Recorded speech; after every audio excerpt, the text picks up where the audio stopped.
nombre del Padre, del Hijo y del Espíritu Santo. Amén. Que hermanos, continuamos nuestra explicación de la historia sagrada por San Juan Bosco. Estamos en la segunda parte de este libro maravilloso de Don Bosco sobre los Evangelios, el Nuevo Testamento. En las charlas anteriores hemos hablado que en Jesucristo, Hijo de María, Hijo de Dios, se realizaron las profecías del Antiguo Testamento, sus milagros, su nacimiento, su carácter, las persecuciones que sufrió, finalmente su crucifixión, su resurrección y también la difusión de su evangelio en el mundo entero. Ahora vamos a ver el resumen que da Don Bosco, el evangelio y los apóstoles San Mateo, San Lucas, San Marcos y San Juan. Primero veamos la palabra evangelio. Evangelio es una palabra griega que quiere decir buena noticia o buena nueva. Buena noticia, buena nueva. Cuando un mensajero traía una buena noticia, era evangelion en griego, buena noticia. Y finalmente después va a cambiar de sentido más amplio y va a ser una palabra científicamente cristiana. Se llaman así los 4 libros, se llaman evangelios, los 4 libros dictados, inspirados por el Espíritu Santo del Señor, a los 4 escritores sagrados que narraron la vida, la predicación, la muerte y resurrección de Jesucristo. Entonces, se llaman evangelio los 4 libros inspirados por el Espíritu Santo de Dios, que es Dios, a los 4 escritores sagrados, que son San Mateo, San Lucas, San Marcos y San Juan. ¿Y qué explica el Evangelio? ¿De qué trata? Y bien habla la vida, la predicación, los milagros, la pasión y resurrección de Cristo, nuestro Señor. Y maravilloso, es un resumen, muy corto, muy corto. Estas son para los cristianos buenas nuevas, porque en ellas se les anuncia la venida del Salvador del mundo, el cual, librándolos de la esclavitud del pecado, les cerró el infierno y les abrió las puertas del paraíso. Si quieren salvarse, ya tienen la buena nueva que tiene a su disposición la salvación de Cristo mediante los santos sacramentos. Por ejemplo, los paganos pobrecitos no tenían nada. Los judíos tenían sacrificios de animales, ritos, pero no eficaces, mientras que los sacramentos son realmente canales de la salvación de Cristo comunicada a nosotros, y son acciones de Cristo. Mediante los sacramentos es Cristo que actúa, es Cristo que bautiza, es Cristo que perdona los pecados, es Cristo que da su Espíritu Santo, es Cristo que unge a los enfermos, es Cristo que bendice. Entonces, estos libros son buenas nuevas para los cristianos, porque en estos libros se les anuncia a los cristianos la venida del Salvador, el cual, librándolos de la esclavitud del pecado, les cerró el infierno y les abrió la puerta del cielo, siempre y cuando quieran. Cuando quieran. Por un cristiano hoy en pecado mortal, que se confiesa, bien recibe el perdón. Buena nueva, ¿no? Imagínense, dice una persona que tiene 48 años de cárcel. Al cabo de 2 años dicen, una buena noticia. Tenemos aquí un evangelio, es decir, una buena nueva. El presidente te indultó. Estás libre. Va a llorar de alegría. Va a llorar de alegría ese hombre. Buena nueva. Bien, en el evangelio vemos que realmente Dios nos ama y Dios dio su Espíritu Santo, su amor personificado en la tercera persona de la Trinidad, a los apóstoles, que los sacerdotes, perdonar los pecados y por lo tanto cerrar la puerta del infierno y abrirla del cielo. Y hoy, por desgracia, muchos cristianos católicos no valorizan esto, no lo saben, no se dan cuenta. El evangelio casi se hizo viejo, y no es viejo, siempre Cuando un pagano, un budista, un musulmán, un judío, un no cristiano lee la primera vez el Evangelio, ¡qué maravilla! ¡Qué maravilla! De hecho, el gran filósofo romano Hilario de Poitiers, al leer el Evangelio de San Juan, se convierte. Como era rico, dio la mitad de sus bienes a los pobres y más tarde lo escogieron como sacerdote y obispo. Entonces su esposa y su hija se fueron al convento de monjas y él se fue de sacerdote. Gran santo. Entonces, es buena nueva, nos libra del infierno. Para la predicación y propaganda del Evangelio, el Salvador escogió ¿a quién? ¿A 12 apóstoles? ¿Y qué significa apóstoles? Enviados. Enviados en griego. Apóstolos, enviado, mensajero. Y en latín significa misionero. Entonces, misionero y apóstol es lo mismo. Misionero es latín, apóstol es griego. Y nosotros tenemos las dos palabras. ¿Sí? Entonces, para la predicación y propaganda del Evangelio, de su doctrina, de su enseñanza, escogió los dos apóstoles. Es esta también una palabra griega que significa enviado, apóstol, ¿sí? Porque los apóstoles fueron enviados por el Señor a todos los pueblos de la tierra para cumplir el sagrado ministerio de la predicación evangélica. Vayan en todo el mundo, prediquen el Evangelio a todas las naciones, bautizan en el nombre del Padre, del Hijo y del Espíritu Santo. Capítulo 28 de San Mateo. Es algo maravilloso, ¿no? A los apóstoles el Señor añadió 72 discípulos que eran como alumnos suyos y de los apóstoles. Alumnos. Ahora, ¿quiénes son los lugartenientes de los apóstoles en la iglesia actualmente? Son los obispos. Y los sacerdotes son sus auxiliares. Sus brazos derecho y izquierdo son sus auxiliares. El sacerdote puede hacer todo lo que hace un obispo, menos consagrar a un sacerdote. Ellos tienen la plenitud del sacerdocio. Bien. Muchos de estos discípulos y apóstoles, muchos fueron los escritores que nos dejaron consignados los hechos del Salvador. Pero la Iglesia Católica no reconoce sino a 4 evangelistas, esto es, a 4 escritores del Evangelio asistidos por el Espíritu Santo. ¿Quiénes son? San Mateo, San Marcos, San Lucas, San Juan. San Mateo, San Lucas, San Marcos, San Juan.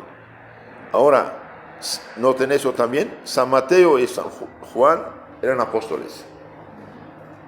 San Mateo y San Juan eran apóstoles. Mientras que San Marcos y San Lucas son discípulos de los apóstoles. Y San Marcos escribió el Evangelio de San Pedro. Era el secreto de San Pedro. Entonces, el Evangelio de San Marcos, consecuentemente, se la predica de San Pedro. ¿Sí? Y San Lucas era secretario, ayudante de San Pablo. Veamos ahora esto de los, cada uno de ellos en resumen. No quiero complicar.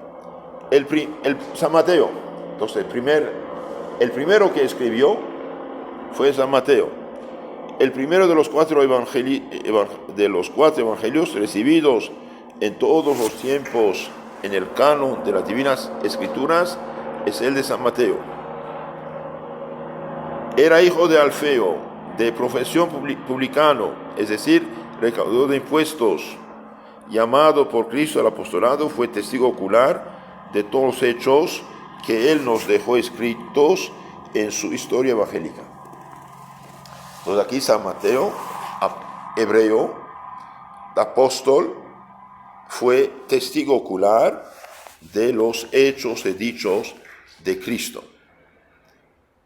Generalmente se cree que después de la ascensión del Salvador, predicó la fe en Etiopía, en Persia, entre los partos, Irán actual. Antes que se alejara de la Judea, fue invitado por los fieles y por los mismos apóstoles a escribir su evangelio. Esto tuvo lugar cerca de 8 años después de la ascensión de nuestro Señor Jesucristo, es decir, más o menos el año 41 de Cristo. Lo escribió en lengua hebrea, arameo.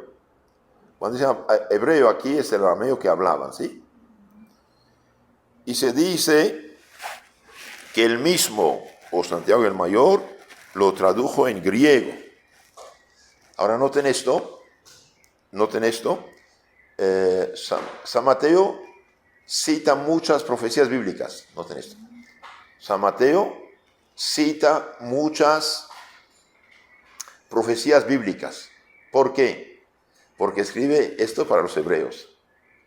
Quiere decir los hebreos, hermanos, buena noticia, buena nueva, Cristo ya vino. El Mesías ya vino, es Jesús de Nazaret. Por eso cita tantas profecías. Para que se cumpliera, por ejemplo, cuando regresa del niño Jesús con San José la Virgen de Egipto, bien fue para que se cumpliera la profecía que llamé mi hijo de Egipto, por ejemplo. Para que se cumpliera lo dicho por tal o tal profeta. Entonces, por eso hay muchas citas bíblicas, proféticas, para que funcionen aquí. Entonces, primero fue escrito en arameo y después fue traducido al griego. Yo una vez digo, todo el Nuevo Testamento fue escrito en griego, menos San Mateo, ¿sí? Que fue traducido al griego también. Es muy importante saber esto. Y el Evangelio escrito en griego, pero cuidado, fue escrito por gente de habla aramea, hebraica. Entonces, por ejemplo, cuando un hispano habla inglés o escribe algo en inglés, le piensa en español. Entonces, las fórmulas son arameas. Por eso a veces se complica.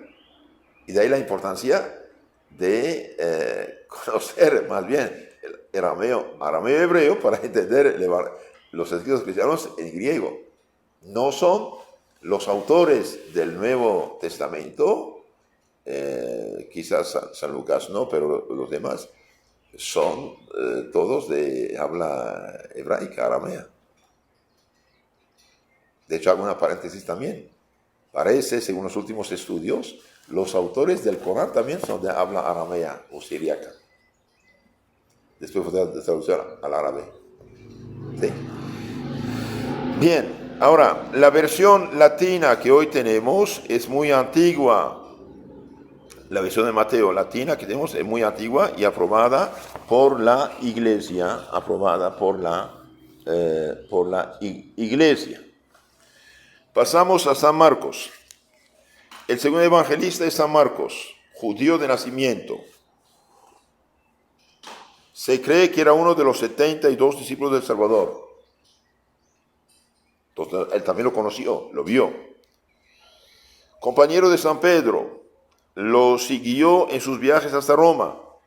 Allí fue su secretario e intérprete y lo ayudó a predicar la fe en la que era entonces la capital del Imperio Romano.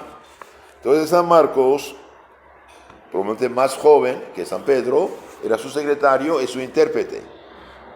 En general la gente en la Tierra Santa hablaba, arameo, ¿sí?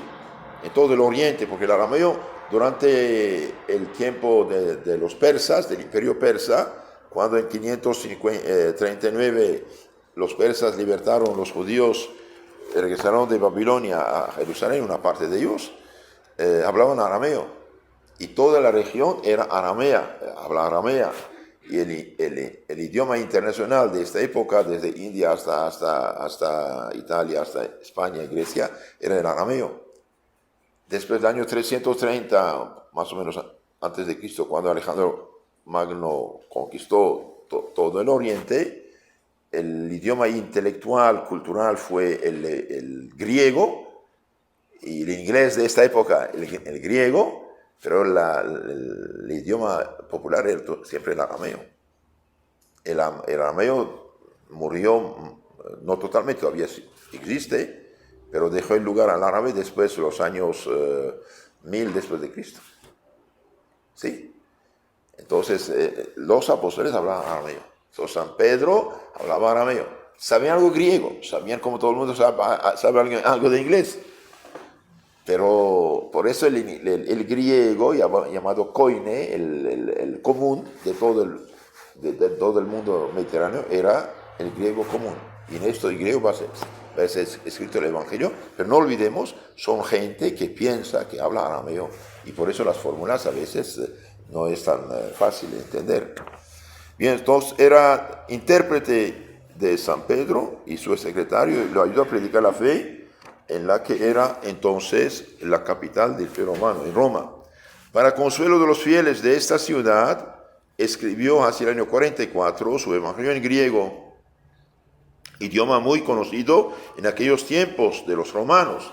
Todos los romanos cultos sabían griego. Y es el Evangelio más corto, es el más corto, 16 capítulos. Concluido el trabajo, lo entregó a su padre espiritual y maestro San Pedro, que lo aprobó y lo dio a las iglesias para que se leyera como escritura auténtica. La versión más acreditada del Evangelio de San Marcos remonta hasta los primeros siglos de la iglesia, y es la traducción latina aprobada por la Iglesia. Entonces, todos los padres apostólicos nos dan testimonio de 4 evangelios canónicos, nada más.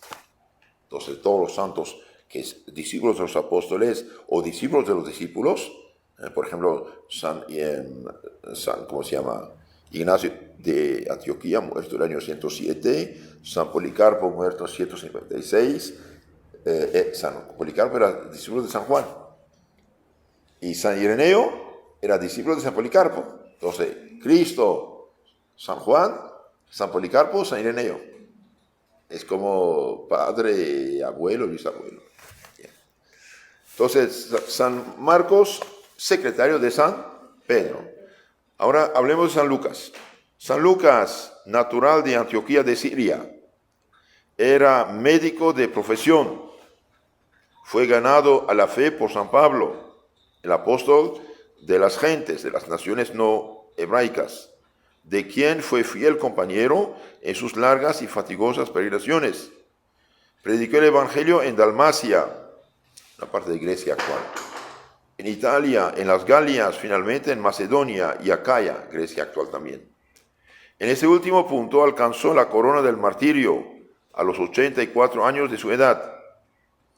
Escribió el Evangelio el año 53, recogiendo, es importante esto, ¿qué hizo San Lucas? Recogiendo las noticias de testigos oculares y de las narraciones de San Pablo. Aquí hace periodista. San Lucas es el que más nos habla de la infancia de Cristo, de la Anunciación. ¿Por qué? Porque preguntó a la Virgen. Y él dice, debido a que muchos han escrito, yo también hice mi encuesta. Y eso es lo que tengo. Pero él es inspirado aquí por el Espíritu Santo. Entonces, él va a escribir este Evangelio el año 53, dijimos, recogiendo las noticias, testimonios de testigos oculares y de las narraciones de San Pablo. Ahora San Pablo no conoció a Cristo personalmente. Pero Cristo, cuando lo derrumbó de su caballo de orgullo, lo instruyó. Pero San Pablo dice, fui a Jerusalén, presentaron a los apóstoles para decir, esto es lo que recibí. ¿Qué dicen ustedes? Es muy inteligente. ¿Por qué? Y porque uno tiene que averiguar siempre por la autoridad. Y los apóstoles, esto es, siga adelante, sí. San Pablo, maestro también de San Lucas. Se cree también que la Santa Virgen le enseñó algunas cosas importantes.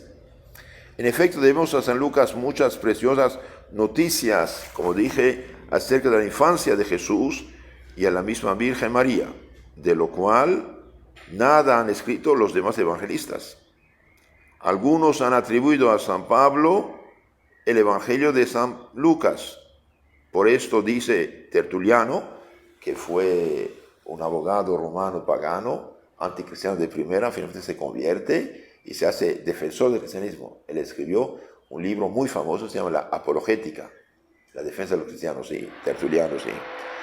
Por gracia, como era un carácter muy duro, pues finalmente terminó separado de la Iglesia Católica. Pobrecito. Pero tiene su época católica y muy buena de cuestión de escritura, ¿no? Entonces, por eso Tertuliano, dice Tertuliano, se debe entender tan solo en sentido de que las obras de los discípulos se suelen atribuir a los maestros. Entonces, cuando Tertuliano dice Evangelio de San Pablo, es decir, San Pablo era el maestro de San Lucas, entonces se atribuye la obra del discípulo al maestro. ¿Sí? Cuando San Pablo cita su evangelio, se entiende también el evangelio de San Lucas, aprobado por él, de tal suerte que lo considera como obra suya. Entonces, San Pablo dice, según mi evangelio, es la versión según San Lucas. Sí. Entonces, resumen, San Lucas médico judío de Antioquía, de habla griega. De hecho, de los apóstoles, él tiene el griego más puro. Es el que domina más el idioma, porque lo hablaba, era su idioma corriente. Se dice, entonces, se llama este Evangelio de San Lucas también de San Pablo, porque era discípulo de San Pablo. Hablemos ahora de San Juan. Fueron padres de San Juan, Zebedeo y María Salomé, y hermano suyo Santiago el Mayor. Entonces San Juan, hermano de Santiago el Mayor, hijo de Zebedeo y Salomé, era natural de Betsaida, y ejerció con su padre el oficio de pescador, hasta que, muy joven aún, fue llamado por el Divino Maestro para que lo siguiera. Entonces uno de los apóstoles más jóvenes fue San Juan. Jesucristo le profesó un cariño particular por la inocencia de sus costumbres y la virtud de la pureza que conservó intacta. El discípulo amado, por su castidad, por su pureza, por su virginidad.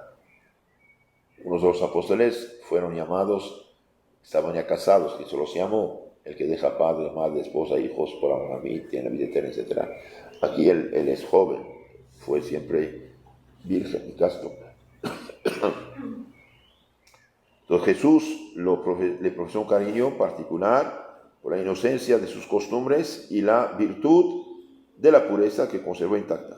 Por este motivo el Salvador, pendiente de la cruz, en la cruz dio a Juan por hijo a María y a María por madre a Juan. Mujer, aquí tienes a tu hijo, discípulo, aquí tienes a tu madre. San Juan capítulo 19. ¿Sí? En la persona de ese santo apóstol se hallan representados todos los fieles cristianos, de quien es María, madre piadosa. Entonces San Juan en la cruz representaba a todos nosotros. Después de la ascensión del Jueves Santo del Divino Maestro, cuando Cristo subió al cielo, 40 días después de la resurrección. Después de la ascensión, 40 días después de la resurrección, Cristo quedó 40 días todavía en la tierra para perfeccionar, completar la formación de los apóstoles. Es importante saber eso también. Bien, después de la ascensión del Divino Maestro y después de la venida del Espíritu Santo sobre los apóstoles, el día de Pentecostés, Juan predicó especialmente en el Asia Menor. ¿Qué es el Asia Menor actualmente? Este territorio que va a ser el Imperio Romano de Oriente o Bizantino, y más tarde, a partir del año 1071, los musulmanes turcos que vienen de Asia Central van a conquistar y expulsar el cristianismo de esta región y hacer la Turquía actual. Entonces, él va a predicar especialmente en Asia Menor. Y fijó su residencia en una ciudad muy famosa, Éfeso, que gobernó como obispo hasta pasados los los 100 años de edad, donde murió, no sabemos exactamente la fecha exacta, más o menos 95, 100. Unos dicen 107, depende. ¿No? ¿Sí? Entonces, él fue el último apóstol en vida. Ahora vamos a ver por qué escribió este evangelio. Movido por la divina inspiración y a ruego de los fieles, en los últimos años de su vida escribió su evangelio contra algunos herejes que negaban la divinidad de nuestro Jesucristo. Entonces ya había gente que seguía sus opiniones, esto herejía, airesis, su opinión personal, que negaban la divinidad de Cristo. Entonces, por esta razón, el evangelio de San Juan empieza: en el principio era el verbo, y el verbo era junto a Dios, y el verbo era Dios. Él era en el principio junto a Dios, por él todo fue hecho, y sin él nada se hizo de lo que ha hecho. En él era la vida, y la vida era la luz de los hombres, y la luz en tinieblas, pero las tinieblas no lo aceptaron, etc. Y finalmente, y el verbo se hizo carne y habitó entre nosotros. Entonces, como hubo herejes que negaban la divinidad de Cristo, y bien, él empieza, el principio era el verbo era Dios. Y todo lo que se hizo por él, y nada de lo que existe se hizo sin él. Entonces aquí vemos que él da respuesta católica a los cristianos para que no se dejen engañar por estos herejes que negaban la divinidad de Jesucristo. En efecto, se detiene con preferencia en exponer aquellas acciones del Salvador que lo dan a conocer como verdadero Dios. Noten esto. Entonces, en San Juan vemos las acciones de Cristo que lo dan a conocer como verdadero Dios. Habla muchas veces de sí, pero sin nombrarse jamás. Qué lástima. Qué lástima de nombrarse, porque a veces hay gente que dice: no, entonces este no es de él. Y sí es de él, pero no se nombra. Escribe en griego y narró cosas vistas por él. Entonces lo escribe en griego también. ¿Por qué? Porque Éfeso habla griega, ¿no? Y narró cosas vistas por él. San Jerónimo, después de haber hablado de los 4 evangelistas, acaba así. Entonces, Jerónimo, noten esto, San Jerónimo fue encargado en los años 380 por el Papa San Damaso de revisar la traducción del Evangelio. De revisar la traducción. ¿Por qué? Porque quiere tener una traducción fiel, verdadera. Porque toda palabra del Evangelio mal explicada, mal traducida, ya no es Evangelio, ya no es palabra de Dios. ¿Y qué va a hacer San Jerónimo? No solamente va a revisar el Nuevo Testamento, sino también va a aprender el hebreo. Además del griego y latín conocía. Va a aprender el hebreo, arameo o caldeo, es lo mismo, siríaco. Y va a traducir todo. Y va a explicarlo también. La Biblioteca de Autores Cristianos de la BAC de Madrid están traduciendo, publicando bilingüe la obra de San Jerónimo, latín, español. No sé, ahora llegaron quizás a unos 10, 12 tomos. ¿Sí? Entonces San Jerónimo, después de haber hablado de los 4 evangelistas, acaba así: San Mateo se propone describir los hechos de nuestro Señor Jesucristo como hombre, teje su genealogía llamándolo hijo de David, hijo de Abraham. Evangelio de Jesucristo, hijo de David, hijo de Abraham. San Lucas empieza por el sacerdocio de Zacarías, padre de Juan Bautista. San Marcos por las profecías de Malaquías y de Isaías. Por esto el primero lleva por símbolo el rostro de hombre. Mateo, o rostro. ¿Conocen los símbolos de los 4 evangelistas? Sí. Rostro de hombre. El segundo, Lucas, el rostro de cordero. que significa el sacrificio que solía hacer el sacerdote levítico. Y el tercero, Marcos, el rostro de león, a causa de la voz de Juan Bautista que gritaba en el desierto, preparad la vía del Señor, enderezad sus caminos. Y finalmente San Juan lleva por símbolo el águila, porque como águila levanta su vuelo hacia el Padre eterno, diciendo, el principio era el Verbo, y el Verbo estaba con Dios, y el Verbo era Dios. Eso es lo que nos dice San Juan Bosco en su libro Historia Sagrada, en resumen. Si Dios quiere, en las charlas siguientes vamos a empezar ya ahora el Evangelio que explica la vida de nuestro Señor, su vida, sus hechos. Queridos hermanos, si quieren conocer más mejor su fe católica, suscríbanse a nuestro canal Catecismo Católico Tradicional en YouTube y Telegram. Y también en YouTube tenemos FSSPX Costa Rica, donde tenemos muchos temas de formación y espiritualidad. Que Dios los cuide, la Virgen los ampare y tengan la caridad de enviar estas charlas a sus contactos para que otros aprovechen.